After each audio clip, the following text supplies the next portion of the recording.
C'est un résultat très positif. Les interviews, pour votre interview, j'ai la chance de pouvoir vous dire que c'était une visite, certes, de courtoisie, une visite politique, mais aussi une visite qui a apporté beaucoup de choses, que ce soit une 7e banque, maintenant qui fait son siège européen au Luxembourg, qui est un des effets collatéraux de cette visite, mais au niveau bilatéral tout de suite, des agréments qui ont été signés, au niveau de joint venture par exemple entre le Luxembourg et la province de Rhénane aussi au niveau de la Cargolux, que ce soit au niveau aussi culturel, que ce soit au niveau aussi des finances, des fintech. Donc on a eu quand même de nombreux accords qui ont été signés. Je ne peux plus tous vous les dire par cœur, mais 4 ou 5 accords qui ont été signés, ce qui est quand même important. Ça a été une visite qui m'a permis aussi de découvrir la Chine, et c'est aussi une visite qui m'a permis de voir dans cet anniversaire de ces relations diplomatiques que célèbrent le Luxembourg et la Chine qu'il y a une relation de confiance qui existe, et l'opportunité aussi d'inviter votre président et votre Premier ministre à venir au Luxembourg. Je pense que ce qui est très important, c'est qu'il faut déjà arrêter de faire son opinion sur ce que l'on entend. On doit faire son opinion sur ce que l'on sait. Donc ce qui est important, c'est de pouvoir parler ensemble. C'est ce qu'on a fait aussi, de parler l'un avec l'autre. Ce qui m'a impressionné, c'est quelque chose où on ne réalise pas aujourd'hui, c'est par exemple le rôle de leader que prend la Chine aussi au niveau du respect de la COP21. Quand j'étais en Chine, c'était juste quelques temps après ce que le président Trump ait dit que lui ne voulait plus suivre. Qu'est-ce qu'on aurait fait? On aurait pu avoir un effet domino, et j'ai rencontré des dirigeants chinois forts qui veulent défendre la COP21, qui veulent continuer à avoir une responsabilité, vraiment donc de prendre une responsabilité politique qui n'est pas toujours populaire, mais qui est nécessaire pour préserver aussi les générations futures. Donc j'ai pu voir aussi le dynamisme qui existe au niveau de la Chine, et j'ai surtout pu voir aussi l'histoire. J'ai vu la cité interdite, j'ai vu la muraille, donc j'ai pu d'un côté avoir une visite certes culturelle, mais surtout économique, politique, de courtoisie et de compréhension. Il faut arrêter de parler l'un sur l'autre, il faut parler l'un avec l'autre. Okay. Et quelle mesure qui vous semble nécessaire pour l'approfondissement et de la compréhension et la confiance entre la Chine et l'Europe en général? Alors déjà, il y a l'Europe et le Luxembourg, il y a l'Europe pardon et la Chine, et le Luxembourg et la Chine. Ce sont deux choses différentes. On doit faire des règles qui soient respectées. C'est ça ce qui est important, que ce soit par exemple au niveau, c'était un des sujets de discussion aussi, le niveau du commerce. On doit faire des règles qui ne soient pas contre l'un ou pour l'autre. Ça doit être des situations win-win. On doit arrêter aussi de parler de ce qui ne va pas. On doit aussi pouvoir parler de ce qui marche. On a l'impression de stigmatiser tout ce qui ne va pas, mais on oublie de dire quels sont les aspects positifs de ce qui marche. La Chine a besoin de l'Europe, et l'Europe a besoin de la Chine. Et c'est que si l'un a la compréhension et aussi le respect par rapport à l'autre, que ça marche. Et je pense que c'est quelque chose où on doit, au niveau international, comprendre qu'on ne doit pas faire des mesures contre l'un, mais faire des mesures pour quelque chose. Et c'est ça ce qui est très très important. Et je pense que c'est cette compréhension aussi qui est très nécessaire. Cette compréhension se fait à travers le dialogue. Alors il y a plusieurs choses. Déjà, c'est nouveau, mais au Luxembourg, on peut apprendre le chinois maintenant dans des lycées. C'est quelque chose qui est tout nouveau.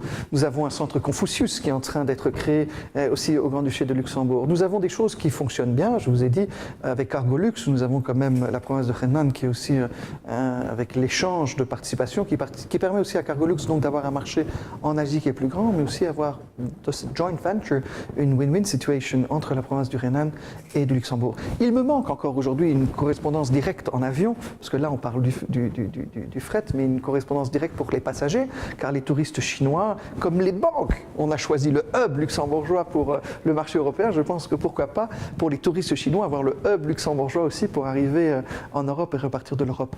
Nous avons aujourd'hui aussi le fret au niveau du train qui se développe aussi, ce qui permet de développer l'un et l'autre, et les relations sont des relations de confiance aussi. Quand on pense que le Luxembourg était le premier pays à participer à l'AIB, à la Banque asiatique d'infrastructure. On a été le premier pays européen à dire nous, on veut participer. Après, les autres ont suivi. Mais c'était la preuve justement de cette amitié, de cette relation de confiance qui existe entre la Chine et le Luxembourg. Bien sûr, il y a d'autres domaines. Là, on en résume deux, mais on oublie par exemple qu'ArcelorMittal est un des premiers investisseurs en Chine aussi, qui est une entreprise quand même luxembourgeoise. Nous avons la FinTech, où nous devons avancer aussi. Et je suis content qu'on avance. C'est sûr que les finances, maintenant, on a eu 6 banques, on a une 7e banque, qui depuis ma visite a annoncé sa venue au Grand-Duché de Luxembourg. Et bien sûr, on est ouvert à toutes ces entreprises qui cherchent la porte pour le marché européen, en sachant qu'au Luxembourg, on est business friendly et qu'on a cette confiance mutuelle qui est importante pour pouvoir faire aussi, développer aussi les affaires, développer les relations entre les deux pays. Comme vous avez dit, il y aura une 7e banque chinoise Oui. qui vient, c'est le début septembre. Oui. Est-ce qu'il y a, je crois qu'il y a d'autres banques? Oui, ils sont les bienvenus. Et on les attend quand ils veulent. Nous, ce qu'il y a, c'est que les banques ici sont bienvenues au Luxembourg, et tout ce qu'il y a, c'est que la CSSF aussi, qui est notre organe de contrôle, fait tout ce qu'il peut dans le respect des standards internationaux. C'est ça ce qui est important. On ne fait pas des banques au Luxembourg en se disant que c'est juste une formalité.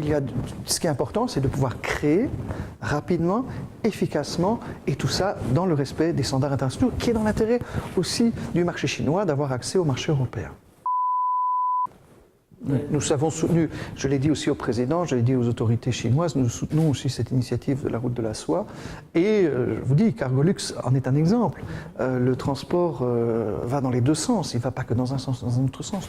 Donc ce sont de telles initiatives qui permettent de faire une win-win situation, d'avoir ce contact direct et d'avoir cette facilité aussi au niveau de la Chine comme une des ports d'entrée principales pour un marché asiatique déjà de votre pays qui est énorme, mais aussi de toute une région. Et c'est ça ce qui est très très important. Je trouve qu'il ne faut pas dire renforcer ou pas renforcer. Le Brexit est un fait, mais l'Europe, ce n'est pas que le Brexit. On parle du Brexit, mais aujourd'hui, nous avons eu des élections en France, nous avons eu des élections aux Pays-Bas, nous avons eu des élections en Autriche. Donc on a l'impression que l'Europe était en train de partir dans une voie sans issue. Et nous voyons que les résultats en France, en Autriche et aux Pays-Bas encouragent de nouveau l'idée européenne. La Grande-Bretagne a fait un choix. C'était leur choix. À l'époque, ils pensaient, vous savez, un peu comme dans un club de golf. Ils étaient membres, ils avaient les règles. Maintenant, ils veulent avoir tous les avantages des membres du club sans être membres du club. Ça ne marche plus. Ou on est membre ou on n'est pas membre. Ce n'est pas un petit peu ou pas du tout. Donc la situation de la Grande-Bretagne, c'est qu'aujourd'hui, elle s'est auto-exclue du marché européen. Elle s'est elle-même auto-exclue du passeport européen. Donc c'est sûr qu'il n'y aura pas accès au marché européen que quand on est membre de ce club de l'Europe, de cette famille européenne. Donc ils ont eux-mêmes fait une procédure de divorce. C'est une procédure qui est difficile. Je ne peux pas vous dire comment ça va se terminer. Personne ne le sait. Mais je pense que les effets sont plus négatif qu'ils le pensaient aussi pour les entreprises en Grande-Bretagne. Et mon pays est un pays tout simplement qui veut rester complémentaire, on veut rester ouvert sur les autres. On ne veut pas dire maintenant qu'il faut tout fermer à Londres et venir ici au Grand-Duché de Luxembourg. Les sociétés doivent faire des choix. Mais c'est sûr que le Grand-Duché de Luxembourg veut être complémentaire à Londres et bien sûr aussi, et on le voit avec les entreprises qui viennent au Grand-Duché de Luxembourg suite au Brexit, qu'il y en a un grand nombre qui viennent puisqu'ils voient une place centrale en Europe, stable, administrativement qui marche bien, et donc c'est un lieu où beaucoup d'entreprises viennent s'installer. Donc ce n'est pas contre la Grande-Bretagne, c'est un choix et ça fait partie des conséquences du Brexit. Je pense que la coopération sino-européenne doit être une coopération, encore une fois, comme je l'ai dit tout à l'heure, qui marche. On a tendance à stigmatiser ce qui ne va pas. Et pourtant, il y a tellement de choses qui marchent. Quand on voit le partenaire qu'il y a entre l'Europe et la Chine, que ce soit le Luxembourg et la Chine, que ce soit l'Europe et la Chine, on a besoin l'un de l'autre. L'Europe a besoin de la Chine et la Chine a besoin de l'Europe. Il faut arrêter de faire comme si on était tous avec des murs et qu'on puisse travailler juste. Un politique l'a dit il y a quelques mois qu'il pensait qu'il pouvait tout faire lui-même, juste dans son pays. C'est faux. On a besoin du commerce international, on a besoin de l'échange international. Et je pense que c'est par la compréhension et dans le respect, encore une fois, de l'un et de l'autre qu'on arrivera à avancer. Je l'ai proposé aussi aux autorités chinoises que le dialogue doit être quelque chose qui est primordial dans ce dossier et qu'il faut échanger les arguments et trouver après des solutions qui ne soient pas pour punir l'un, mais qu'il soit pour voir quelles sont les voies communes dans lesquelles on peut continuer à travailler et renforcer dans l'intérêt de nos économies respectives. Ce n'est pas l'un contre l'autre, c'est l'un avec l'autre. Tout ce qu'il y a, c'est qu'on doit trouver des règles qui sont acceptables pour tous. Pour la Chine comme pour l'Europe, on a certes une responsabilité sociale aussi au niveau Europe, on a une responsabilité économique au niveau Europe, on a une responsabilité politique au niveau Europe. Ils ont la même chose en Chine.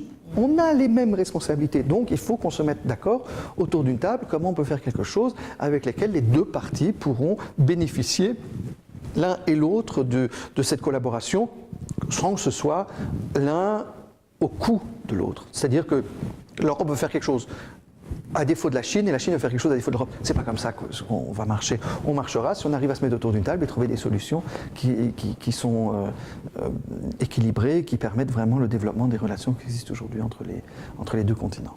On a besoin l'un de l'autre. Et on doit arrêter de dire on parle maintenant de restrictions, mais parlons aussi un jour de tout ce qui marche. On a trop tendance à parler de tout ce qui ne va pas en oubliant ce qui marche bien. Je trouve que le Luxembourg est un pays qui vit des relations avec les pays voisins, avec les autres pays de l'Europe, du marché international. Donc je ne vais sûrement pas être le pays qui va vous dire qu'il ne faut pas travailler ensemble. Travailler ensemble, même élargir, c'est bien. Mais tout ça doit être dans le respect des règles qu'on s'est données au niveau de l'ONU, c'est-à-dire qu'on n'ait pas maintenant d'autres structures qui soient concurrentes l'une et l'autre. On doit travailler, je suis convaincu que ce soit aussi dans ce sens. Ok.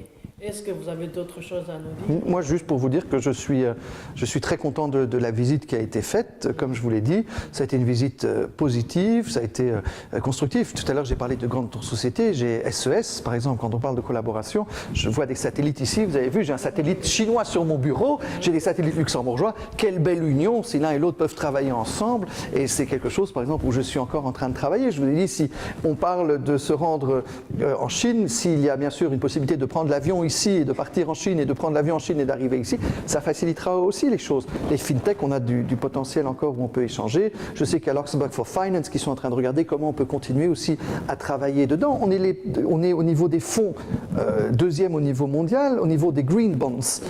On est spécialiste et on est prêt à aider aussi d'autres pays pour pouvoir le travailler ensemble. Donc on est certes pas aussi grand que la Chine.